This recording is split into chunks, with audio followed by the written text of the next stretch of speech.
হযরতে হুদ আলাইহিস সালাম দাওয়াতি কাজ করছিলেন। সবচেয়ে বেশি বাধা তাকে দিয়েছিল ওই জামানায় যে লোকটার নাম আমরা শুনি জান্নাত বানিয়েছিল সাদ্দাত। যখন হযরতে হুদ আলাইহিস সালাম দাওয়াত নিয়ে গেলেন, যে জান্নাতের কথা জাহান্নামের কথা তাকে শোনালেন, আল্লাহর নাফরমান বান্দা ডাক দিয়ে বলে, তুমি আল্লাহর নবী দাবি করো, তোমার আল্লাহর জান্নাত আমার লাগবে না, আমি নিজে জান্নাত বানাবো, তুমি শুধু জান্নাতের আইটেমগুলো বলো যে কি কি পাওয়া যাবে। হযরত হুদ নবীর কাছে সব শুনলেন যে স্বর্ণের ইট হবে, রূপার ইট হবে, বিশাল সাম্রাজ্যতান, যেখানে যত স্বর্ণ পাওয়া যায়, রূপা পাওয়া যায়, সবগুলো পেয়াদাদেরকে দিয়ে জোগাড় করেছে এক জায়গায়। 22,000 শ্রমিক কাজে লাগিয়েছে। 20 বছর ধরে ধরে জান্নাত মনের মতো করে বানাচ্ছে।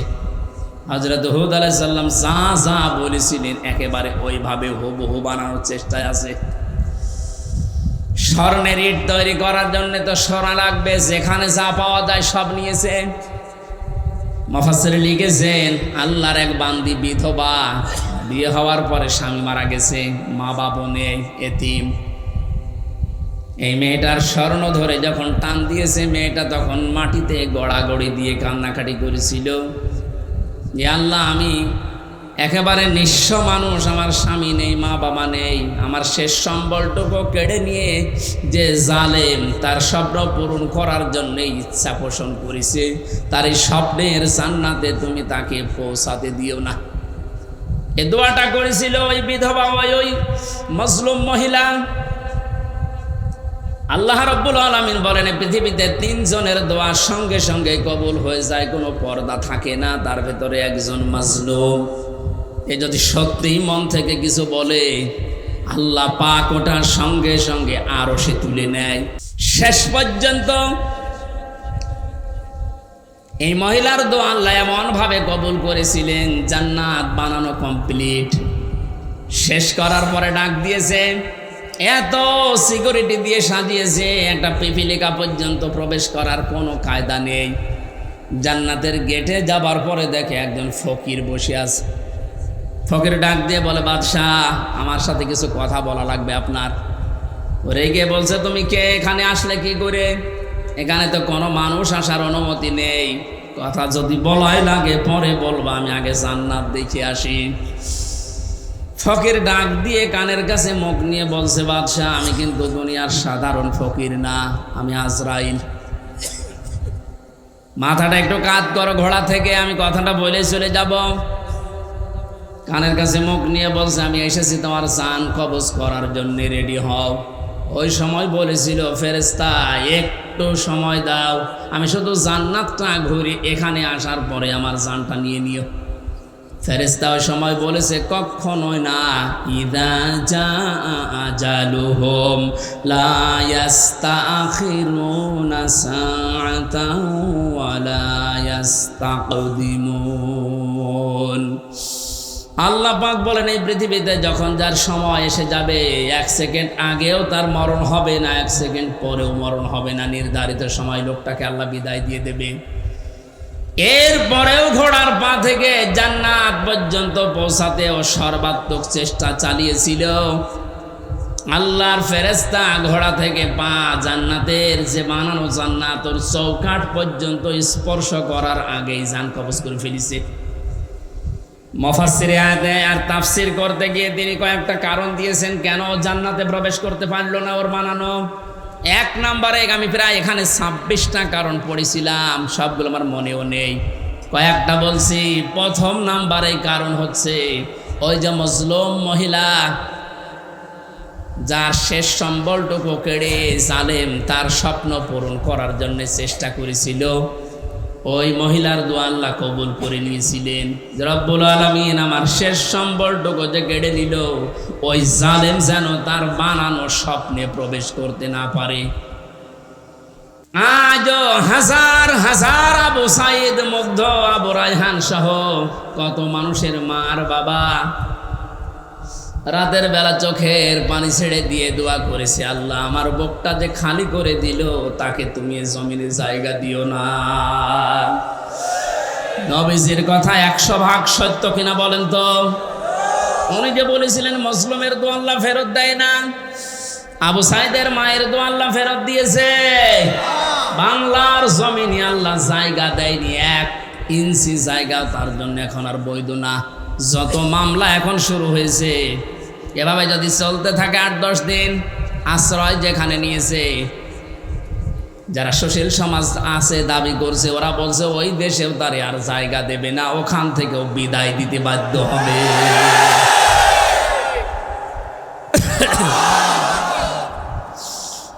আমার ফরিদপুরবাসী জালেমদের জন্য সব জায়গা আল্লাহ অবৈধ ঘোষণা দিয়েছেন। জালেমদের কোনো জায়গা পৃথিবীতে নেই, কারণ সবচাইতে বেশি আল্লাহ খেয়াল করেন জালেমের জুলুমের দিকে। আল্লাহ এত বেশি রাগান্বিত হয়ে যায় জালেমের ওপরে, না জানি ওকে 7 তবক আসমানের উপর থেকে ফেলে দিতে পারলে আল্লাহর ভালো লাগে। এই জন্য আমরা সাবধান হব, কোনো জালেমের জানাজা কবরে দেওয়া এটা মেকি, এটা ভুয়া হবে। ওদের জন্য জানাজাও জায়েজ নেই, কবরে দেওয়াও জায়েজ নেই। আল্লাহ আমাদেরকে উল্টাপাল্টা কথা যারা বলি, ধারণা করি অনেক আলেম পর্যন্ত এখন বিভিন্ন জায়গা থেকে টাকা খেয়ে কথা বলছে আবু সাইদ মুগ্ধ, এরা শহীদ হয়নি। অথচ শহীদদের ব্যাপারে কথা বলা, মুখে অন্তরে ধারণা করাও নিষেধ। এ ঘোষণা কার? আপনারা বানানো মনে হচ্ছে? সূরা বাকারা, সূরা আলে ইমরানের আয়াত দিয়ে আমি দলিল দিয়েছি। মুখ দিয়েও বলবেন না কোনোদিন, অন্তরে ধারণাও করবেন না, কারণ এদের মর্যাদা এত বেশি আল্লাহর দরবারে, যাকে থেকে আল্লাহ শাহাদতের মরণ দেয় না। কত মানুষ চেষ্টা চালাচ্ছে, তারপরও মরতে পারে না। ওয়ালিয়ালামাল্লাহুল্লাযীনা আমানু ওয়া ইয়াত্তাখিযা মিনকুম শুহাদা আল্লাহু লা ইউহিব্বুজ জালিমিন। সূরা আলে ইমরানের 140 নম্বর আয়াতের শেষের দিকে আছে, আল্লাহ রাব্বুল আলামিন বলেন, আমি যার জীবন যৌবন পছন্দ করি, ভালোবাসি, এই মানুষকে আমি আল্লাহ শাহাদতের মরণ দিয়ে ধন্য করি। জোরে বলেন সুবহানাল্লাহ। শহীদ আবু সাইদ সাধারণ মনে হচ্ছে না, ওই ইসলামী আন্দোলনের একজন কর্মী ছিল। তাই একনিষ্ঠ কর্মী ছিল। এখন খোঁজ খবর নিয়ে যেটা দেখা যাচ্ছে, তার মানে জীবনে এমন কাজে আঞ্জাম দিয়েছে, রাতের বেলা তার তাহাজ্জুদের নামাজ, চোখের পানি আল্লাহর দরবারে মনে হয় মঞ্জুর হয়েছে। সাধারণভাবে মরণ দেয়নি, আল্লাহ শাহাদতের মরণ জালেমের সামনে আল্লাহ দিয়েছেন। আয়াতের শেষের কথা ছিল আল্লাহু লা ইউহিব্বুজ জালিমিন, আল্লাহ জালেমদেরকে ভালোবাসছেন না, বাসবেনও না। জোরে বলেন নাউজুবিল্লাহ। এখানে আহ্বান জানাচ্ছি, হাতে পায়ে ধরে বলছি, এখনো যারা জালেমদের পক্ষে আছেন, সাফায় গান, নিজের পায়ে নিজে কোড়াল মারবেন না, ফিরে আসেন। জালেমদের কোনো জায়গা কিয়ামত পর্যন্ত এ জমিনে আর হবে না। আল্লাহ আমাদেরকে জালেমদের বিষয়গুলো বোঝার তৌফিক দিন। দরুদ পড়ছি নবীজির উপরে সাল্লাল্লাহু আলাইহি ওয়াসাল্লাম। কোরআনে কারীম থেকে আমরা 2টা সূরা পড়েছি, সূরা আলাম নাশরাহ এবং সূরা নাসর। আমরা তাফসীর আকারে কথা বলবো, যেহেতু এখানে লেখা আছে। আপনারা আছেন তো? বিজয় পেয়েছে অনেকেই মনে করছে কি হনরে হনুমান হয়ে যাচ্ছেন না, কি করা লাগবে কোরআন থেকে শোনেন। জবান ছেড়ে কোরআনের আয়াতগুলো আগে একটু পড়েন। আউযু বিল্লাহি মিনাশ শাইতানির রাজিম, বিসমিল্লাহির রহমানির রহিম। ইযা জাআ নাসরুল্লাহি ওয়াল ফাত ওয়া রাআইতান নাসা ইয়াদখুলুনা ফি দীনিল্লাহি আফওয়াজা ফাসাব্বিহ বিহামদি রাব্বিকা ওয়াস্তাগফির ইন্নাহু কানা তাওয়াবা। সাদাকাল্লাহুল আযীম। সূরা নাসর। কে সূরা বলেন তো? কোরআনে 3 আয়াত বিশিষ্ট 3টা সূরা আছে, আসর, নসর আর কাউসার। আমরা অনেকে মনে করি সূরা কাউসারের 3 আয়াত আর বাকি আয়াতে না, 3টা সূরা, 3 আসর, নসর, কাউসার। তার ভেতরে একটা পড়েছি, এটা তেলাওয়াত শুদ্ধ অনেকের হয় না নামাজে, কিন্তু এই সূরাটা অনেকে পড়ে। নুন সোয়াদ র, নাসর মানে সাহায্য, আর নুন সিন র, নাসর মানে ঈগল পাখি। এই জন্য তেলাওয়াত যখন করবেন সোয়াদ উচ্চারণটা মুখ গোল করা লাগে। আল্লাহ পাক জানিয়েছেন, ইদা জা নাসরুল্লাহি ওয়াল ফাত, যখন আসবে আল্লাহর সাহায্য, হে নবী আপনি তখন বিজয় দেখতে পাবেন। 15 বছর বহু মজলুম দোয়া করেছে, জেলখানায় এখনো পর্যন্ত বহু মজলুম পড়ে আছে। আল্লাহ এমনি এমনি তো জালেমকে বিদায় দেয়নি, বহু মানুষের এই শব্দ লোকি আছে, বহু মানুষের চোখের পানি, বুক ফাটা পানি, হাজারো মানুষের এগুলো জমা হয়ে আছে, আল্লাহ একবারে সব ছেড়ে দিয়েছে। পাপ যখন একেবারে শের পুজে গেছে, পরিপূর্ণ হয়ে গেছে, আল্লাহ বলেন, ইন্না বাদশা রব্বিকাল শাদীদ, আমি ধরি না, কিন্তু ধরলে আমি আর ছাড়ি না। আল্লাহ যখন ধরেছে আর কিন্তু ছাড় নেই, কারণ এখন আল্লাহর সাহায্য এসে গেছে, বিজয় আমরা এখন দেখতে পাচ্ছি। আয়াতের পরবর্তী আয়াতটা এখন আমরা দেখতে চাই, অরাইতান নাস ইয়াদখুলুনা ফি দীনিল্লাহ। হে নবী আপনি যখন দেখবেন আল্লাহর সাহায্য চলে এসেছে, তখন বিজয় দেখতে পাবেন, দলে দলে মানুষ ইসলামে প্রবেশ করছে। আজ আমাদের এই দেশে কিন্তু এই দৃশ্য আমরা এখন অলরেডি দেখতে পাচ্ছি। দলমত এখন আর নেই, সবাই এখন দলে দলে পালে পালে ইসলামে প্রবেশ করছে, বিশেষ করে ইসলামী আন্দোলনে। এই যে শব্দটা কি ছিল, ফি দীনিল্লাহ, দিন কার? আল্লাহর দিনের ভেতরে। দিন কার? দিন আমাদের। কথা বলেন, দিন মুহাম্মদুর রাসূলুল্লাহর। কার দিন? আমরা কি না, আমরা দিনের খাদেম, আমরা দিনের মালিক না, আমরা দিনের কি খাদেম, কামলা, জন, মুনিশ, লেবার যাই বলেন, আমরা কেউ দিনের মালিক না। সুতরাং দিনের ভেতরে যারা প্রবেশ করছেন তাদেরকে ওয়েলকাম জানাচ্ছি, কারণ দিনের মালিক কে বলেন তো? আমরা কি খাদেম, বলেন কি কামলা, খাদেম, লেবার। আমি এই যে আজকের মাহফিলের যিনি আমার ডান পাশে আছে, অধ্যাপক নজরুল ইসলামের বাবা, উনি যদি বলে এই জমিনটা আমার মতো 10 জন মানুষকে বলছে আপনারা ধান লাগান, বিকাল 5টায় আপনাদের বেতন দিয়ে দেব। বিকাল 5টা পর্যন্ত আমরা ধান লাগাচ্ছি, আর 10 মিনিট বাকি আছে। কয় মিনিট? 10 মিনিট পরে বিকালে আমাদের বেতন দিয়ে দেবে। হঠাৎ 10 মিনিট আগেই দেখি 8-10 জন মস্তান এসেছে মোটর সাইকেল নিয়ে, আর সবার হাতে সোনার ছেলেদের এখন যা বের হচ্ছে ওইটা। বিভিন্ন বিশ্ববিদ্যালয়, কলেজ এবং বিভিন্ন জায়গা থেকে সোনার ছেলেরা যা ব্যবহার করতো, এটা এখন বের হচ্ছে না। দিনাজপুরের হাসে দানিশ কলেজ থেকে কয়েকদিন আগে পেয়েছে, আজকে পেয়েছে ইসলামী বিশ্ববিদ্যালয় কুষ্টিয়া থেকে। সোনার ছেলেরা কলম ব্যবহার করতো 1.5 হাত। এইরকম কলম নিয়ে 8-10 জন মস্তান মোটর সাইকেলে এসে বলছে, এই ধান আর লাগানো যাবে না, ধান এখন আমরা তুলে ফেলবো। এখন জমির মালিক দমনি নেই, আমরা 8-10 জন যারা ধান লাগিয়েছি, কামলা, খাদেম, আমরা যদি বলি ভাই আপনারা ধান তুলবেন তোলেন, কিন্তু আর 10 মিনিট পরে তুলেন, কারণ আমরা বেতন নিয়ে নেই।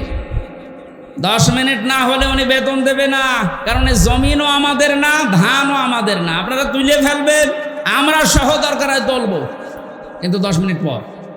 কথা বলেন না, এই 10 মিনিটের আগে যদি আপনারা মাস্তানি করেন, তর্কাতর্কি হবে, কথা কাটাকাটি হবে, রক্তপাত হতে পারে, এমনকি যদি মেরে ফেলা লাগে মেরেও ফেলবো, কারণ আমার বেতন দরকার। এই কথার সাথে আপনারা একমত আছেন না? সহজভাবে যেভাবে বুঝলেন যে হ্যাঁ এটা ঠিক, আমার বেতন লাগবে, বিকাল 5টা মানে জীবনের শেষ দিন। কথা বলো না, কার এ জমিন কার? দিন কার? আমরা কি আমরা ধান লাগাতে আসি এই জমিনে দিন প্রতিষ্ঠার জন্য জান মাল বাজি রেখে মাথার ঘাম পায়ে ফেলে চেষ্টা চালিয়ে যাচ্ছি কি করে দিন কায়েম করা যায়। এখন বিকাল 5টা মানে জীবনের শেষ দিন। এদিন আসার আগে যদি কেউ বাধা দিতে আসেন তর্কাতর্কি হবে, কথা কাটাকাটি হবে, রক্তপাত হবে। এই 17 বছর যা হচ্ছে,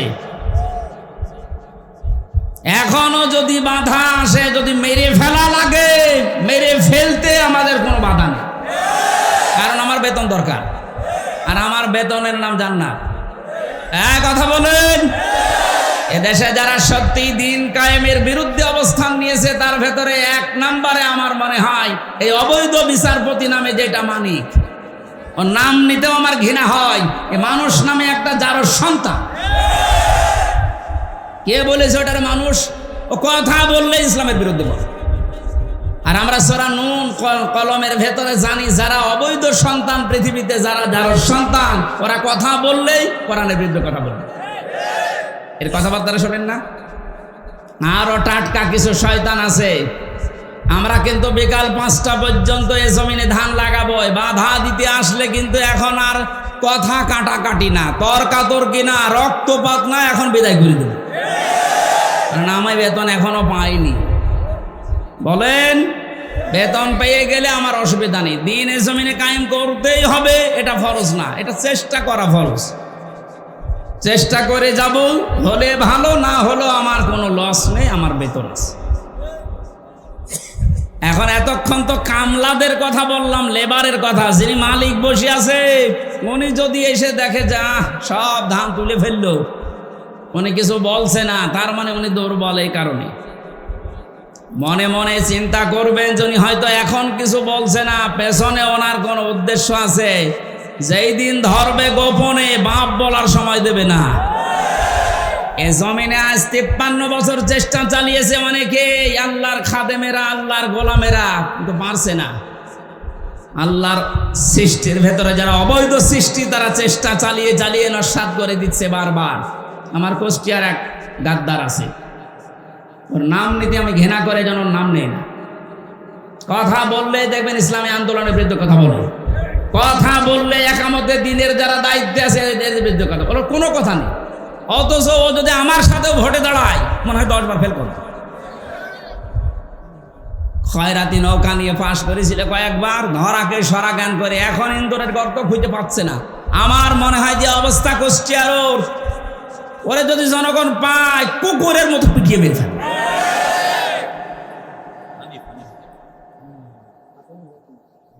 না, ও নোনো নাম আমি নেই না, নাম দেখো কি হক নোনো দিয়েছে। শয়তান শয়তানি করার জায়গা পায় না। আরেকজন বরিশালের আছে, এবার আরেকটা শয়তান, কি মনন না কি নাম জানি, মনন না মেনন। মাত্র 4 দিন আগে এদের স্বাধীন হওয়ার, এই 5 তারিখে স্বাধীন হলো না, 4 দিন আগে শয়তানগুলো উঠে পড়ে লেগেছিল একটা জনগণের সেন্টিমেন্ট অন্যদিকে নজর ঘুরিয়ে দিতে, যে এদেশের ইসলামপন্থী যারা, তাদেরকে নিষিদ্ধ করে দাও। আল্লাহ চিরতরে ওদের নিষিদ্ধ করে দিয়েছে। যেন যুগে যুগে যারা জালেম আসবে তারা যেন শিক্ষা নেয়। ফেরাউনকে আল্লাহ এমনি সটকি দিয়ে রাখে নাই। আল্লাহ বলেন ওকে সটকি দিয়ে রাখলাম এই কারণে, যুগে যুগে যারা স্বৈরাচার আসবে তারা যেন ওর লাশ দেখে শিক্ষা নেয়। সুতরাং আজও যারা জালেম, তাদের অবস্থান এই 5 তারিখের পর থেকে যা হয়েছে, এখনো যদি আপনার পরিবর্তন না আসে, শিক্ষা না নেন, আমার মনে হয় আজরাইল আসার আগে আপনার আর পরিবর্তন নেই। সুতরাং আমাদের মালিক যিনি, উনি তো জমির মালিক ছিলেন। আমাদের এই জমিনের মালিক কে বলেন তো? উনি এখনো আছে না নেই? আমরা তো কামলাদেরই এই অবস্থা, খাদেমদের এই অবস্থা। যিনি মালিক আছে উনি কিন্তু দেখছে যে 53 বছরে আমার জমিনে দিন কায়েম হতে দিল না কারা। হয়তো উনি সরাসরি কিছু বলছে না, গোপনে যেদিন ধরবে না, বাপ বলারও সময় পাবেন না। দাড়ি কেটে পালাতে গিয়ে পালাতে পারে না। এতে কত বড় শয়তান! আমি তো মাঝে মাঝে ওর দিকে এখন তাকিয়ে বলছি, আল্লাহ, এই শয়তান আমি তো দেখিনি, যদি দেখতাম এই নমরের দিকে মনে হচ্ছে শয়তান, যদি দেখতাম এরকম হতো। নাম নিয়েছে আবার দরবেশ বাবা। দরবেশি যদি এই হয় তাহলে যেগুলো ক্লিন সেফ ওগুলো চরিত্র কত খারাপ আপনি বলেন। দরবেশি যদি এই করে, ওর দাড়ি কাটার পরে চিহ্ন দেখে মনে হচ্ছে যে একটা নমো না, কে যেন ডিম মেরেছিল, ডিম না, ওরা আরো কিছু মারা দরকার। ওর ডিম ওই জায়গায় না, বিভিন্ন জায়গায় ডিম দেওয়া দরকার। ওই শয়তানরা আমরা যখন আলেমদেরকে, বিশেষ করে মাওলানা মামুনুল হক, মাওলানা সাখাওয়াত হোসেন রাজি, আমির হামজা, এই রফিকুল ইসলাম মাদানী, হারুন ইসহার, এই আলেমদেরকে যখন এই দড়ি বেঁধে, মাথায় দড়ি দিত, হাতে হ্যান্ডকাপ দিত, পায়ে ডান্ডা বেড়ি দিত, এগুলো দিয়ে যখন আদালতে তুলতো, ওরা ওই পাশ থেকে টিপ্পনি কাট, ঠিকই হচ্ছে, এখন ডিম খাও। আমরাও এখন বলবো তো ঠিকই হচ্ছে।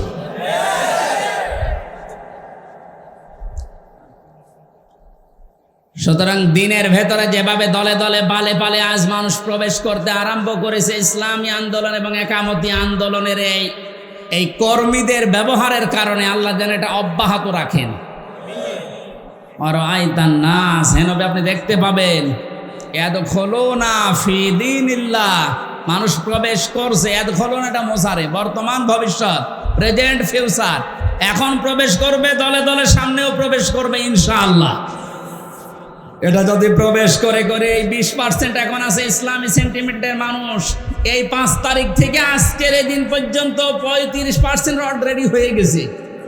যেদিন 51% হয়ে যাবে সেই দিন এই দেশে ইসলাম কায়েম, কেউ ঠেকাতে পারবে না। এইটা শোনার পরেই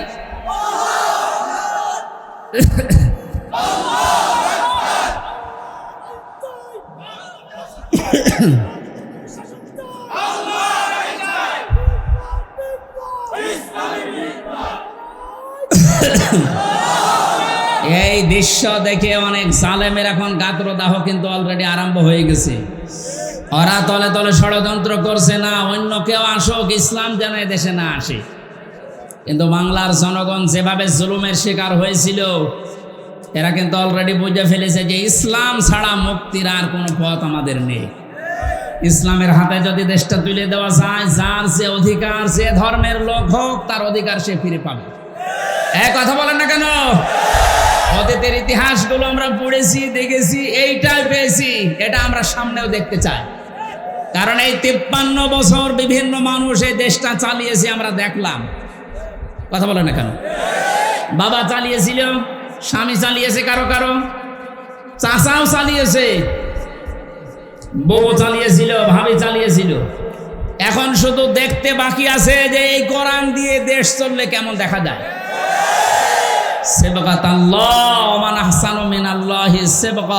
আল্লাহ বলেন, আমি আল্লাহর চাইতে সুন্দর রং পৃথিবীতে কারো নেই। সুতরাং এই রং দিয়ে যদি এ দেশটা ইউনিয়ন পরিষদ থেকে সংসদ পর্যন্ত চলে, এটা একটা মিনি জান্নাত হয়ে যাবে। মুসাফির অবস্থায় আছি, মাজলুম অবস্থায় এখনো আছি, এখনো মজলুম নেই, কারণ এই জেলা আমার জন্য নিষিদ্ধ ছিল, আল্লাহ ওপেন করে দিয়েছে। এখন আর মজলুম নেই। যারা বাধা দিত ওই জালেমরা, এখন ওই শয়তানরা আমাদের কাছে অনুমতি নিয়ে কাজ করছে। কুষ্টিয়া সহ বাংলাদেশের 64 জেলাতে ইসলামপন্থীদেরকে আজ যারা জালেমের সহযোগী ছিল, তারা ডাক দিয়ে দিয়ে বলছে, হুজুর কি করা লাগবে বলে। কেন 2 দিন আগে যে উল্টাপাল্টা কথা বলতে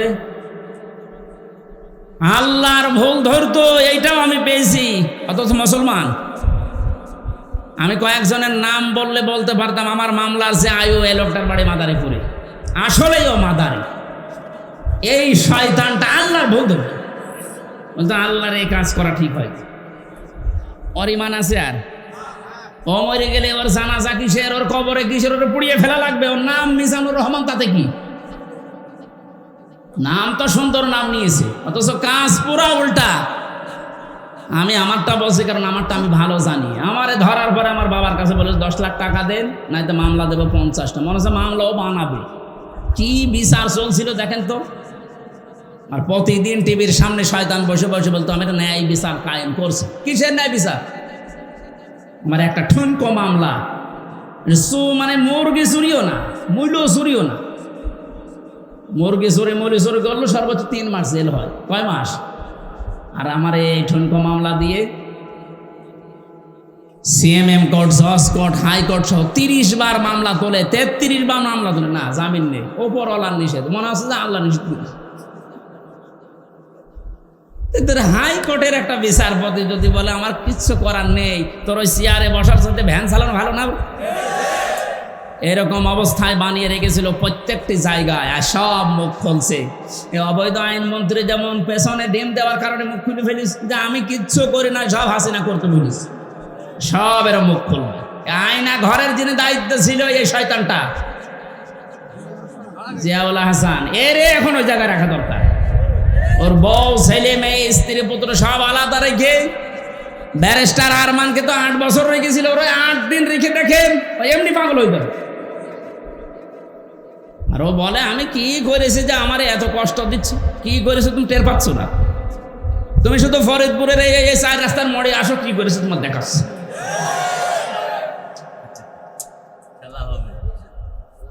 খেলা হবে, সে খেলা পালিস।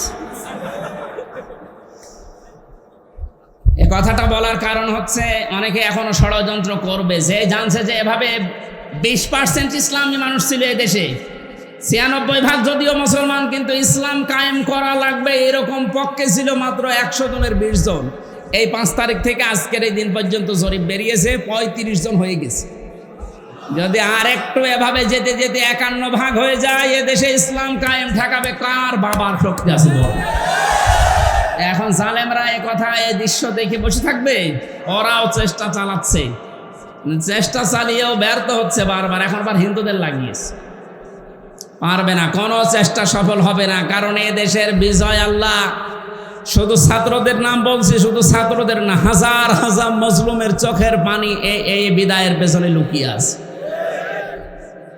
আল্লাহ তুমি যেহেতু ঘোষণায় দিয়েছো যে ফিদিনিল্লাহি আফওয়াজা, দলে দলে মানুষ প্রবেশ করবে, তোমার সাহায্য যখন এসেছে, বিজয় যখন আমরা দেখতেই পেলাম, অন্তত দলে দলে তোমার বান্দাদেরকে ইসলামে তুমি প্রবেশ করাও। ফাসাব্বিহ বিহামদি রাব্বিকা ওয়াস্তাগফির, আল্লাহ বলেন এখন তোমাদের কাজ কি হবে? যখন দেখবে যে দলে দলে মানুষ প্রবেশ করছে, তখন কাজ হবে আল্লাহর হামদ করা, প্রশংসা করা। হামদ কি? আজ এই হামদ শব্দটা নিয়ে ভেজাল আছে। বাংলাদেশ, ভারত, পাকিস্তানের বিভিন্ন জায়গায় আল্লাহর হামদের নামে যত রকমের শিরিক বেদাত হচ্ছে, এর নাম হামদ না। জিকির একটা প্রশংসা না, হামদ না। এই হামদকে নিয়ে আজ হাজারো মানুষ শিরিক বেদাতের ভেতরে লিপ্ত হয়ে গেছে, এ জেলাতেও আছে। সুতরাং আপনাদেরকে আমরা আহ্বান জানাবো, আল্লাহর হামদ যেভাবে করা লাগে প্রশংসা, ঠিক ওইভাবে করেন। আল্লাহর আইন প্রশংসা করা, এটা আল্লাহর সবচাইতে বড় হামদ। কথা বলুন। এর ভেতরে 500 আইন আছে। কয়টা? এটা যদি এদেশে প্রতিষ্ঠিত হয়ে যায়, আল্লাহর হামদ তখন কার্যকর হবে। আস্তাগফির, ইস্তেগফার করা লাগবে। ইস্তেগফার আর তাওবা এক জিনিস নয়। কেউ যদি সব সময় শুধু আস্তাগফিরুল্লাহ আস্তাগফিরুল্লাহ আস্তাগফিরুল্লাহ পড়তে পারে, তাহলে তার টেনশন আল্লাহ নিজের থেকে দূর করে দেয়। এই আমলটা আমি সহ যারা এসেছি জারি রাখবো, সব সময় যেখানে থাকবেন সব সময় আস্তাগফিরুল্লাহ আস্তাগফিরুল্লাহ মনে মনে জোরে জোরে পড়ে। আর তাওবা এটা আলাদা জিনিস। তাওবা যদি সত্যিই কেউ করে, ওর পেছনের অপরাধ আল্লাহ শুধু মাফ করে না, পুরা জায়গাটা আল্লাহ ফাঁকা করে দিয়ে নেকি দিয়ে ভরাট করে দেয়। এই জন্য ইন্নাহু কানা তাওয়াবা, অবশ্যই আল্লাহ তাওবা কবুলকারী।